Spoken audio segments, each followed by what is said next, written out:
alhamdulillah, Allohga hamd bo'lsin, Alloh buyuk zot deb Allohni yod etishingiz kerak. Bir lahza ham Allohu taolodan uzilib qolmaymiz biz. Bandaga berilgan har qanday muvaffaqiyatning sohibi Alloh subhanahu va taolo bo'ladi. Alloh taoloning hech kimga hojati tushmaydi va maqtovga sazovor Alloh bo'ladi.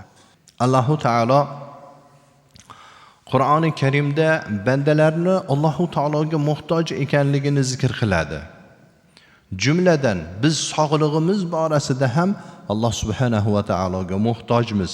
Alloh azza va jalla Qur'oni Karimda marhamat qilib aytadiki: A'udhu billahi minash shaytonir rajim. Ya ayyuhan nasu antumul fuqara'u ila Allah. Vallohu huval g'aniyyul hamid.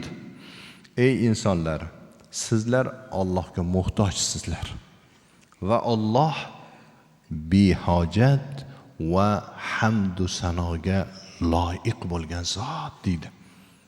Biz hammamiz Alloh taologa muhtojmiz.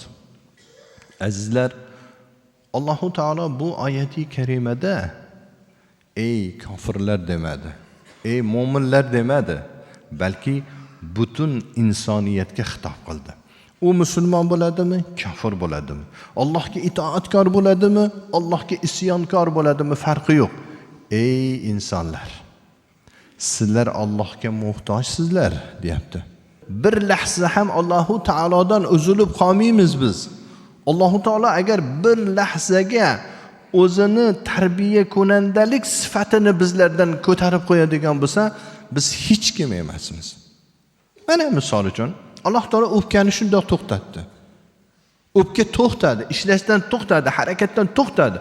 Biz vafot etamiz. Alloh taolo yurakni shundoq to'xtatib qo'ydi. Biz vafot etamiz.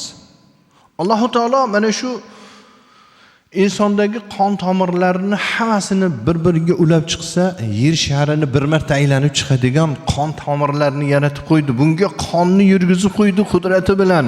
Agar Alloh taolo bitta tomirni shundoq siqib qon o'tmaydigan qilib qo'ysa, biz bir tomonimiz ishlamay falaj bo'lib qolamiz, hech kim emasmiz. Bitta nafas tortgunimcha qancha vaqt o'tadi? Nafas chiqarishimga qancha vaqt o'tadi? Allohu taologa biz doim muhtojmiz. Ana Alloh taolo bu haqiqatni bayon qilib, ey insonlar, sizlar Allohga muhtojsizlar va Alloh g'ani, Alloh behojat zot. Alloh taoloning hech kimga hojati tushmaydi va maqtovga sazovor Alloh bo'ladi. Ba'zi bir bandalar bor. Alloh taoloni esdan ham chiqarib qo'yadi.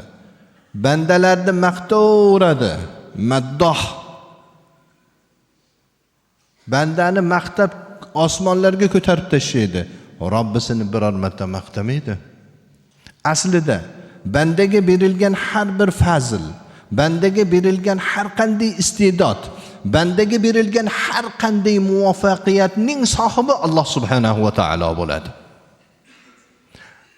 Agar siz o'zingizdagi bir buyuk ne'matni, buyuk iste'dodni yoki boshqa bir odamdagi buyuk iste'dodni ko'rsangiz, buni yaratguvchisi buyuk ne'mat bilan siylagan ekan.